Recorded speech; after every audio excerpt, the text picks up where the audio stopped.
ಮಹರ್ಷಿ ವಾಲ್ಮೀಕಿ ಅಭಿವೃದ್ಧಿ ನಿಗಮದಲ್ಲಿ ಭ್ರಷ್ಟಾಚಾರ ಆಗಿದೆ. ನಾನು ಭ್ರಷ್ಟಾಚಾರ ಆಗಿಲ್ಲ ಅಂತ ಹೇಳಲೇ ಇಲ್ಲ. ಭ್ರಷ್ಟಾಚಾರ ಆಗಿದೆ. ಆದರೆ ವಾಲ್ಮೀಕಿ ಅಭಿವೃದ್ಧಿ ನಿಗಮದಲ್ಲಿ ನಡೆದಿರ್ತಕ್ಕಂಥ ಭ್ರಷ್ಟಾಚಾರಕ್ಕೂ ನಮಗೂ ಸಂಬಂಧ ಇಲ್ಲ. ಫೈನಾನ್ಸ್ ಮಿನಿಸ್ಟರ್ಗೂ ಅದಕ್ಕೂ ಸಂಬಂಧ ಇಲ್ಲ. ನನ್ನನ್ನ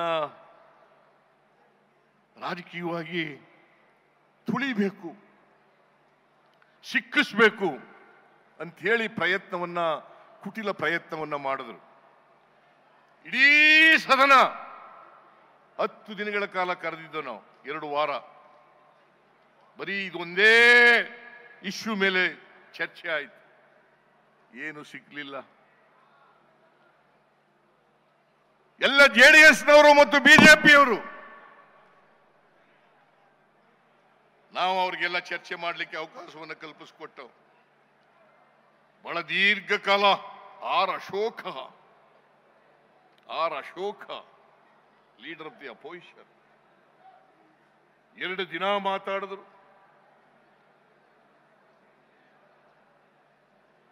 ಅಸಂಬದ್ಧವಾಗಿ ಮಾತಾಡಿದ್ರು. ಯಾವುದೇ ದಾಖಲಾತಿಗಳನ್ನ ಇಟ್ಟುಕೊಂಡು ಚರ್ಚೆ ಮಾಡಲಿಲ್ಲ.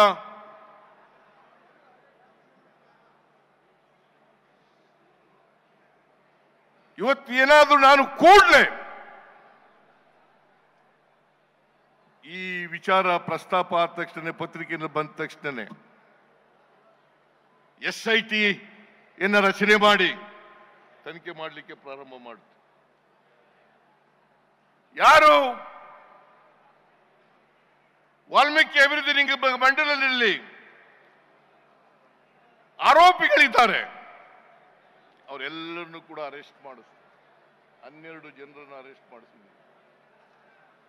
12 ಜನರನ್ನು ಅರೆಸ್ಟ್ ಮಾಡಿದ್ದೀವಿ. ಸ್ಪೆಷಲ್ ಇನ್ವೆಸ್ಟಿಗೇಷನ್ ಟೀಮ್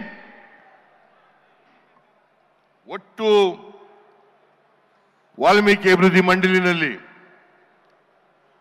84,63,00,000 ಭ್ರಷ್ಟಾಚಾರ ಆಗಿರ್ತಕ್ಕಂಥದ್ದು. 84,63,00,000. ಅದು ಅಲ್ಲಿರ್ತಕ್ಕಂಥ ಅಧಿಕಾರಿಗಳು ಮತ್ತೆ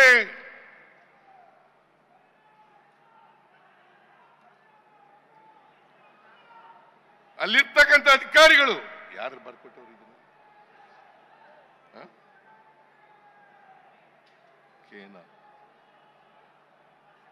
ಅಲ್ಲಿರ್ತಕ್ಕಂಥ ಅಧಿಕಾರಿಗಳು ಭ್ರಷ್ಟಾಚಾರದಲ್ಲಿ ಶಾಮೀಲಾಗಿದ್ದಾರೆ ಅಂತೇಳಿ